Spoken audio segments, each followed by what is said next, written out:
Amen. Ça va, Église Dunamis? Est-ce que vous allez bien? Merci à louange. Est-ce que vous allez bien aujourd'hui? Aujourd'hui, c'est un nouveau jour pour vivre la présence de Jésus et pour vivre la puissance de Dieu. Surtout aujourd'hui, pourquoi? Parce qu'aujourd'hui, nous nous rappelons, nous célébrons la résurrection de Jésus. Il y a un pouvoir dans la résurrection de Jésus. Vous savez, c'est ma 15e prédication dans l'espace de 3 jours. Ayez pitié, s'il vous plaît. 5e prédication. Hier soir, demandez à ma femme, j'étais mort à la maison.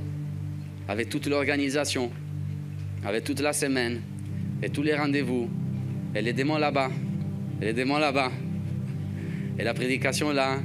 Hier, j'étais vraiment KO. Et je me suis dit, Seigneur, qu'est-ce que je vais faire demain?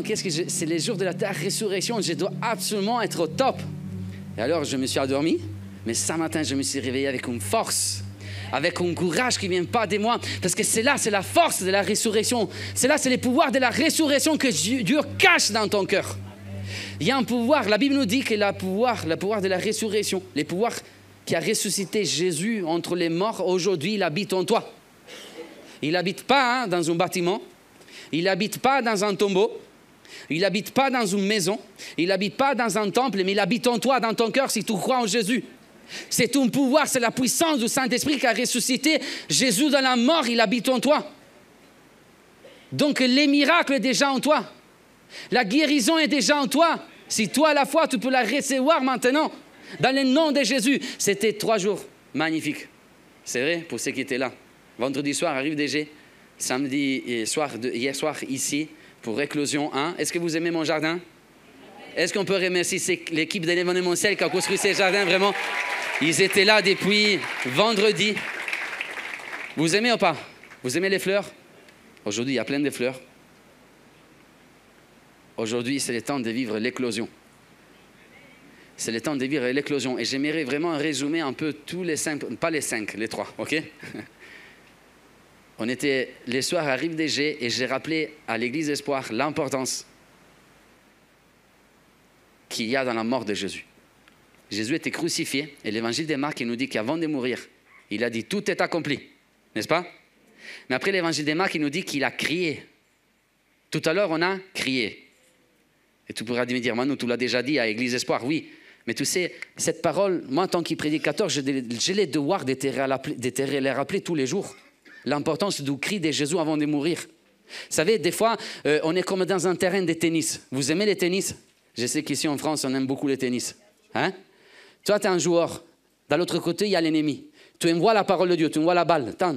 L'autre, il te dit, il va te les renvoyer. C'est un mensonge. Et tu renvoies la vérité. Pam. Et lui va te dire, non, mais je t'ai dit, c'est la vérité. Pam. Et lui va te les renvoyer. Non, c'est un mensonge. Et tu vas lui dire, non, c'est la vérité. Je te la mets là. Point. Et je remporte la victoire. Maintenant, j'aimerais vraiment envoyer, peut-être que l'ennemi ne l'a pas entendu, les pouvoirs qu'il y a dans les cris de Jésus. Avant de mourir, l'évangile de Marc, il nous dit qu'avant de mourir, Jésus a poussé un grand cri. Ah! Alors, ils m'ont dit, Manu, mais tu as sauté dans l'estrade des Rives des Gets, de l'Église Espoir, et tu n'as jamais sauté dans l'estrade des Dunamis. Mais tu sais, juste pour savoir, mais juste quand on se rend compte du pouvoir qu'il y a dans les cris de Jésus, on devrait vraiment sauter sous notre chaise. Je ne sais pas, des fois, j'ai du mal à rester en place. Kofi, quand tu fais la louange, j'ai du mal vraiment à rester en place. Tu as bien fait de t'asseoir sur l'estrade aujourd'hui. La Bible nous dit que Jésus a crié. Vous savez que, je vais te le dire, j'avais dit à Rive des Gets qu'un homme dans ces conditions, un homme qui avait subi la flagellation, un homme qui avait souffert de cette manière, un homme qui avait été fouetté, qui était plein de blessures et surtout crucifié sur un croix, il n'aurait jamais pu être en mesure de crier avant de mourir. C'est ça qu'ils nous disent les scientifiques. Jésus était sur la croix dans ce moment-là et même respirer, c'était difficile. Pour respirer, il devait élever la tête et il devait redescendre.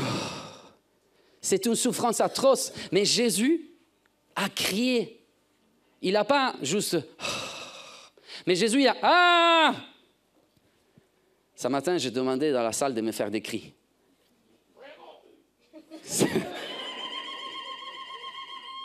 Ça, c'est un cri algérien, je pense. Ça, c'est un cri portugais, parce que les portugais, fuego, c'est ça. Est-ce que je peux avoir un cri camerounien? Est-ce que je peux avoir un cri livorien? Est-ce que je peux avoir un cri congolais? Doucement. Est-ce que je peux avoir un cri français? Est-ce que je peux avoir un cri italien? Ah! Je ne sais pas quel genre de cri Jésus a poussé sur la croix. Mais ce que la Bible nous dit, c'est que Jésus a crié. Je ne sais pas s'il a poussé un cri congolais, camerounien, algérien, italien, français. Je ne sais pas les genres de cris qu'il a crié, mais il a crié. Et c'est ça l'important. C'était comme que Jésus avait gardé toutes ses forces. Pourquoi? Parce qu'il voulait crier avant de mourir. Genre, hein, les Romains, ils étaient là, ils ont tabassé Jésus et Jésus, je dois garder mes forces. Et Jésus portait la croix et c'était difficile de porter la croix. À un moment donné, il n'arrivait plus, il est tombé et quelqu'un a porté la croix à sa place. Et là, sur ce chemin, Jésus était là et j'imagine Jésus dire, je dois garder mes forces. Et à un moment donné, Jésus était percé en cette partie de son corps, dans ses mains, dans ses pieds, dans son côté, dans sa tête et dans son cœur. De l'eau est sortie et à un moment donné, Jésus était là et Jésus il disait, je dois garder mes forces. Pourquoi je dois crier avant de mourir? Celui-là, ce n'était pas un cri de souffrance. Mais celui-là, c'est un cri de victoire.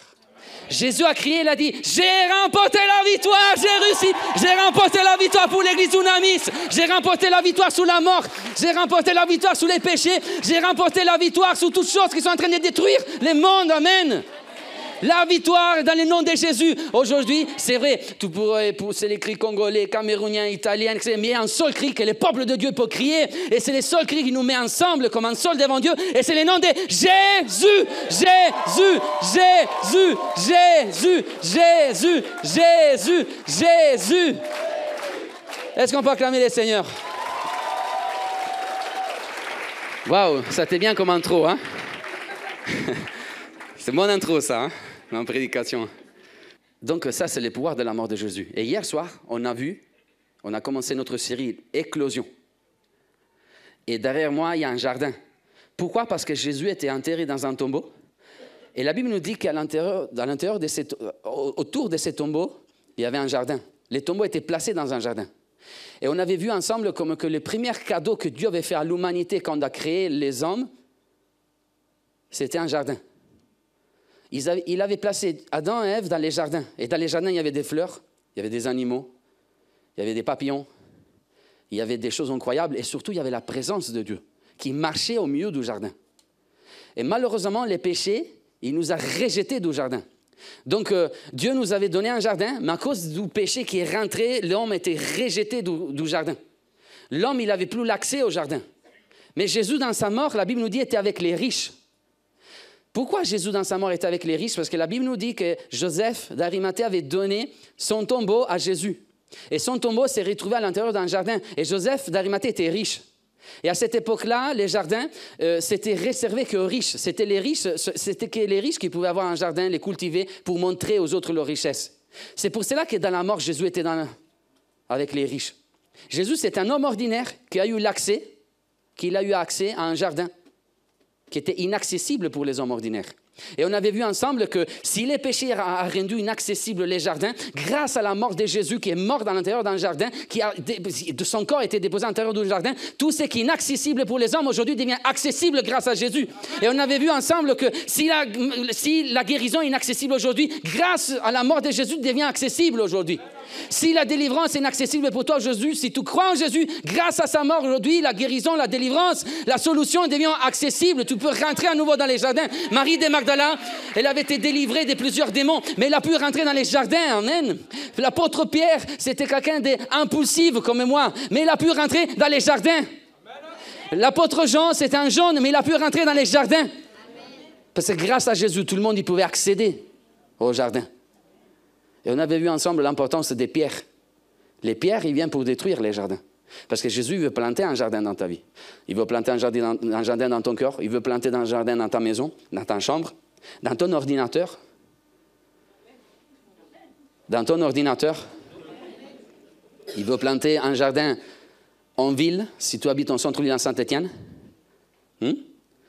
Pourquoi? Parce que dans son jardin, il a la présence de Dieu. Amen. Maintenant, on avait vu que l'ennemi du jardin, c'est la pierre. Mais on avait vu ensemble que Jésus est venu pour mourir sur la croix, mais il est venu aussi pour enlever la pierre. Et on avait vu ensemble que la valeur d'un champ n'était pas mesurée sur la base de sa grandeur dans la Bible, dans l'Ancien Testament, mais la valeur d'un champ, le potentiel d'un champ était mesuré sur la base des graines qu'il pouvait contenir à son intérieur. Donc un grand champ avec beaucoup de pierres avait moins de valeur qu'un petit champ sans pierres. C'est pour cela que Jésus est venu aussi pour enlever la pierre. Parce que Jésus, c'était celui qui enlevait la pierre de la main de ces hommes qui voulaient lapider cette femme qui avait été accusée d'adultère. Jésus, c'était celui qui enlevait la pierre du tombeau de Lazare pour faire sortir les miracles. Jésus, c'était celui qui enlevait les pierres du temple. Et grâce à cela, la présence de Dieu a pu partir partout, jusqu'à Saint-Étienne, jusqu'aux extrémités de la terre. Jésus, c'était celui qui enlevait la pierre de son tombeau dans ses jardins. Jésus, c'est celui qui vient enlever les pierres de la condamnation dans ta vie. Jésus, c'est celui qui vient enlever la pierre qui empêche au miracle de sortir dans ta vie. Jésus, c'est celui qui vient enlever la pierre de la mort. Et si tu as peur de la mort, il ne faut plus avoir peur de la mort. Parce que Jésus a enlevé la pierre et il a implanté la vie. Amen. Amen. Jésus, c'est celui qui enlève la pierre, tu peux acclamer le Seigneur. Et on arrive à aujourd'hui. Et vite fait, je méritais parler du pouvoir de la résurrection. Parce que pas seulement Jésus est mort, mais Jésus a aussi, il est aussi ressuscité. Tu te rends compte la portée de ces mots? Jésus est ressuscité. Dis, Jésus est ressuscité. Dis à la personne à côté de toi, Jésus est ressuscité. Là, tu es en train de dégager les pouvoirs qu'il y a dans le nom de Jésus. Parce que c'est grâce à sa résurrection que nous pouvons vivre dans les pouvoirs du Saint-Esprit. Quand tu ne sais pas quoi faire, dis à ton problème, Jésus est ressuscité. Quand tu ne sais pas quoi dire, parce que tu n'as pas des mots, tellement la douleur, tellement la souffrance, dis avec ta langue, Jésus est ressuscité. La douleur, il ne peut pas résister au pouvoir de la résurrection de Jésus. Et j'aimerais terminer aujourd'hui en te disant, je ne sais pas si tu es dans un tombeau. Est-ce que tu es dans un tombeau? Est-ce que tu es né dans les tombeaux? Est-ce que tu es né dans une famille que tu n'as pas choisie? Est-ce que tu es né avec un père qui t'a maltraité? Est-ce que tu es né avec une maman qui t'a abandonné? Est-ce que tu es né à l'intérieur d'une maladie qui est là encore aujourd'hui? Est-ce que tu es né dans un tombeau? Moi, je n'aimerais pas te choquer, mais du moment que tu es sorti du ventre de ta mère, tu es né dans un tombeau. Tu étais emprisonné déjà dans un tombeau. Parce que la Bible nous dit que le salaire du péché, c'est la mort. Cela signifie que du moment que tu es né, tu étais déjà à l'intérieur d'un tombeau fermé avec une pierre. Et vous savez, cette semaine, je me posais la question, je disais, Seigneur, donne-moi un message pour dimanche. J'aimerais parler de ta résurrection. Et là, à un moment donné, Dieu m'a montré un passage dans les psaumes 121. On va les lire ensemble. Psaume 121. Regardez qu'est-ce qu'il nous dit ici, le verset 8. « Le Seigneur te gardera lorsque tu sortiras et lorsque tu rentreras, dès maintenant et pour toujours. » Attends. « Le Seigneur te gardera lorsque tu sortiras et lorsque tu rentreras, dès maintenant pour toujours. » Attention. Alors là, je me suis dit, mais là, il n'est pas question de rentrer quelque part et de sortir pour après sortir de quelque part. Tu es d'accord avec moi? Pourquoi il n'est pas écrit, le Seigneur gardera ta rentrée et après il protégera ta sortie? Normalement, pour sortir d'un lieu, il faut y rentrer. Pour sortir de cette église, il faut rentrer dans l'église. Tu comprends? Pour sortir d'Ikea, labyrinthe, il faut rentrer. Mais là, la Bible nous dit que Dieu protège tout d'abord notre sortie. Donc, Dieu est venu pour protéger les hommes et pour les faire sortir de quelque chose. Cela signifie que si tu n'es pas rentré, tu étais déjà à l'intérieur de quelque chose. Tu comprends? Seigneur, pourquoi je suis né dans cette tombeau? Pourquoi je suis né dans cette famille que je n'ai pas choisie? Tu es en train de te poser cette question? La réponse est celle-là. Jésus est venu pour te faire sortir, pas pour te faire rentrer. Jésus n'est pas venu pour te faire rentrer dans un autre tombeau. Lorsque tu es dans les tombeaux, tu ne peux pas rentrer dans un autre tombeau. Mais Jésus est venu tout d'abord, premièrement, pour te faire sortir. Et pour après te faire rentrer. Donc Jésus, avec sa mort, il est rentré dans un tombeau où il y avait des hommes. Il les a fait sortir. Où?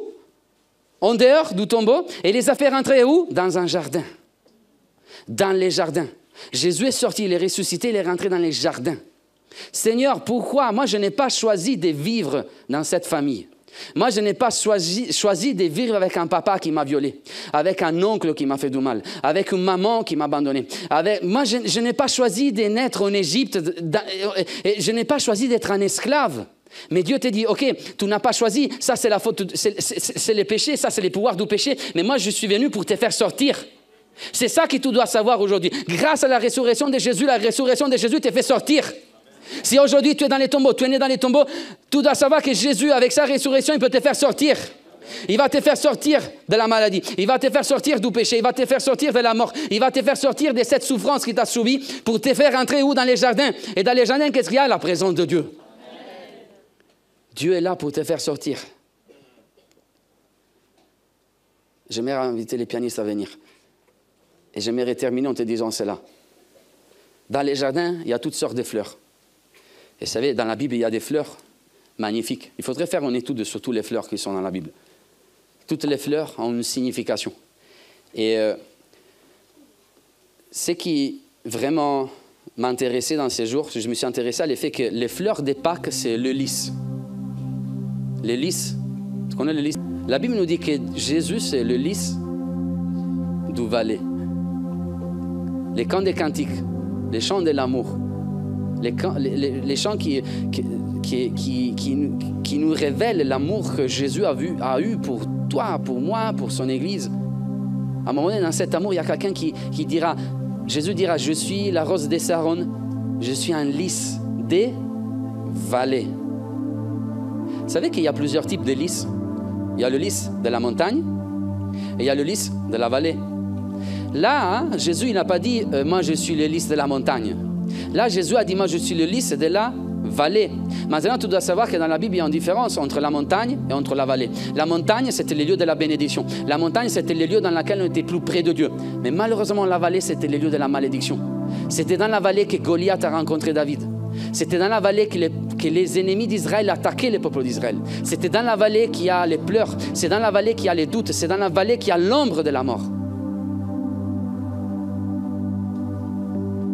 Mais quand Jésus est ressuscité, son corps a vécu vraiment une éclosion.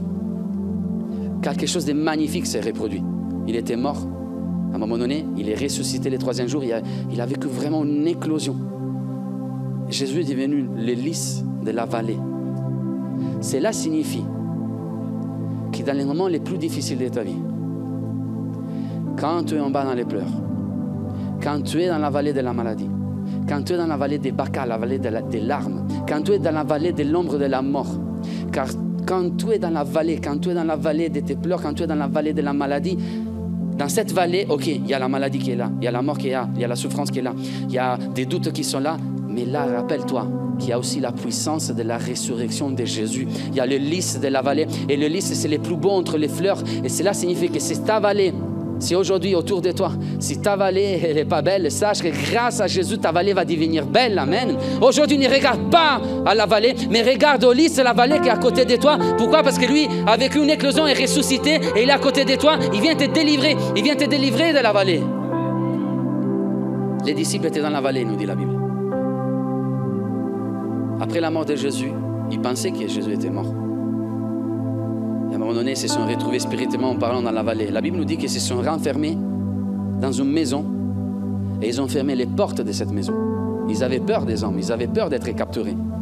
Mais la Bible nous dit que Jésus, ressuscité, il s'est présenté à l'intérieur de cette maison, à porte fermée. Jésus n'a pas besoin des portes. Il n'y a pas des portes qui peuvent arrêter la présence de Jésus ressuscité, qui peuvent arrêter les pouvoirs de la résurrection. Et là, les disciples, ils étaient dans la peur. Et à un moment donné, Jésus, il est apparu au milieu d'eux, à l'intérieur de la maison dans laquelle il s'est trouvé. Et il a dit, que la paix soit avec vous. Que la paix soit avec vous. Vous savez qu'à cette époque-là, les Juifs, ils devaient respecter un temps de deuil, au moins, au max de 40 jours, quand il y avait quelqu'un qui décédait au sein de leur famille. Et pendant ce temps de deuil, ils devaient garder la porte de leur maison ouverte. Pourquoi? Parce que les membres de la famille et les connaissances, ils devaient venir pour consoler la famille qui avait perdu l'être cher. Donc dans ces moments-là, les disciples, par contre, ils avaient la porte fermée parce qu'ils avaient peur. Il n'y avait pas de consolation qui entrait. La consolation n'était pas là, il n'y avait que la peur qui était là. Mais Jésus est venu et il a dit, ok, là, la consolation, il ne peut pas rentrer. Mais moi, grâce à la résurrection, je suis déjà avec vous. Je suis là où vous êtes. Si vous êtes dans la vallée, moi, je suis dans la vallée. Aujourd'hui, si tu es fatigué, Jésus est déjà à l'intérieur de ta fatigue. Si tu es dans la vallée de l'ombre de la mort, Jésus est déjà à l'intérieur de la vallée de l'ombre de la mort. Car lui, il est ressuscité. Car lui, il est ressuscité. Alors, aujourd'hui, il y a un pouvoir dans la résurrection de Jésus.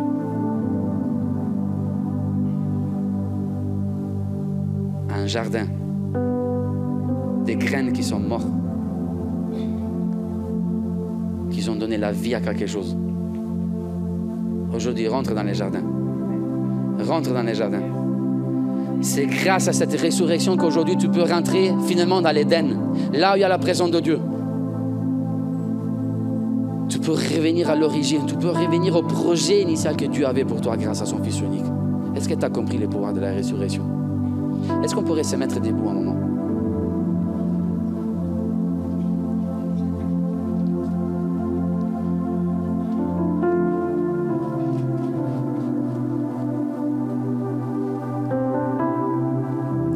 Pour terminer, j'aimerais vraiment t'inviter à fermer les yeux un moment et à réfléchir un moment à la mort de Jésus. Il était seul, il était abandonné sur cette croix. Mais aujourd'hui, tu as entendu qu'il a poussé un cri de victoire. Parce que pour lui, la mort, ce n'était pas la défaite, mais c'était juste la victoire. C'était juste un moment de victoire. Parce que si pour les hommes, la mort, c'est la fin, pour Dieu, c'est le commencement de quelque chose, de nouvelle saison. J'aimerais que tu puisses un moment imaginer à ces clous qu'ils ont percé les mains de Jésus.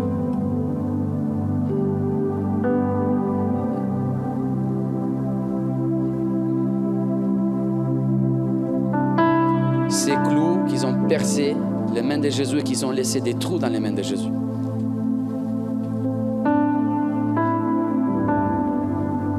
Ce qui m'étonne, c'est que quand Jésus est ressuscité, il est apparu à ses disciples en leur disant que la paix soit avec vous.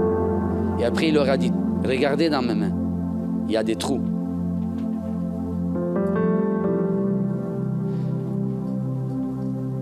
Vous savez, des fois, on a peur de montrer nos cicatrices aux autres. Les cicatrices, ce sont des choses qu'on doit cacher. Parce que les cicatrices, ils nous rappellent quelque chose qui s'est reproduit dans notre vie, qui nous a fait du mal. Mais Jésus, il n'a pas eu peur de montrer ses cicatrices à ses disciples. Jésus leur a dit, regardez ces trous. Ces trous-là qui sont dans mes mains, ils parlent de la délivrance, de la guérison et surtout de la résurrection. Je suis là. Mon corps est glorifié. J'ai vécu une éclosion. L'éclosion était là. Je suis le lys de la vallée maintenant. Mais il y a quelque chose qui est resté. Et j'aimerais vous dire que vous devez vous rappeler tous les jours de ces choses. C'est mon sacrifice.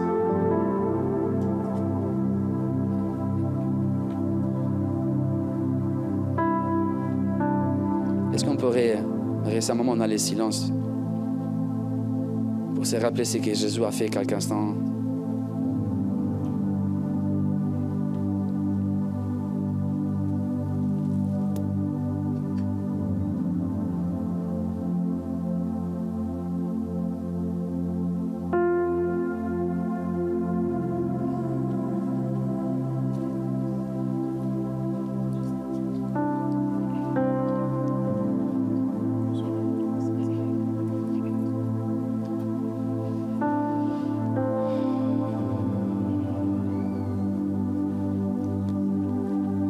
Ok, on est dans le silence. On se rappelle là ce que Jésus a fait, la mort de Jésus, en train de se rappeler de la mort de Jésus. Mais la bonne nouvelle, c'est que Jésus aussi est ressuscité. Et vous savez, quand il y a un mort qui ressuscite, je ne sais pas vous, mais je pense qu'il y a la fête et la célébration qui sont là. Alors c'est vrai que Jésus est mort. C'est vrai qu'on est rentré dans un deuil, peut-être des 40 jours pour les hommes. Mais Jésus est venu pour casser les deuils des disciples. Et après 3 jours, leur dire, écoutez, moi j'ai vaincu la mort. Ne soyez plus dans la tristesse, ne soyez plus dans les deuils. Là, il y a une femme qui est en train de crier, il est vivant, le tombeau est vide. Et ça, c'est une occasion pour des réjouissances. Est-ce qu'on peut se réjouir ensemble? Est-ce que tu peux dire à la personne à côté de toi, Jésus est ressuscité? Dis-lui, mon frère, ma soeur, Jésus est ressuscité. Il est vivant, il est vivant, il est vivant, il est vivant, et il est vivant, il est vivant. Les tombeaux n'a pas pu le retenir, la mort n'a pas pu le retenir. Il est ressuscité, il est assis à la droite du Père. Et aujourd'hui, il est comme un roi vainqueur. C'est les rois, c'est les kings, amen.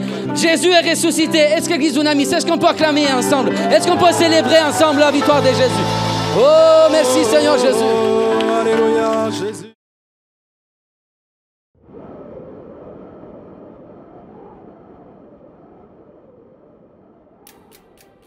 Rome, elle ne s'est pas faite en un jour.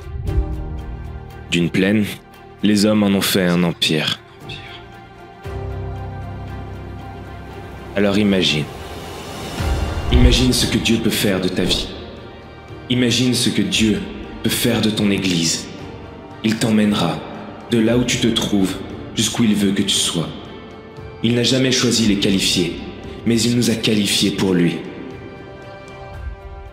Cela prend du temps, oui, mais il y a un temps pour tout.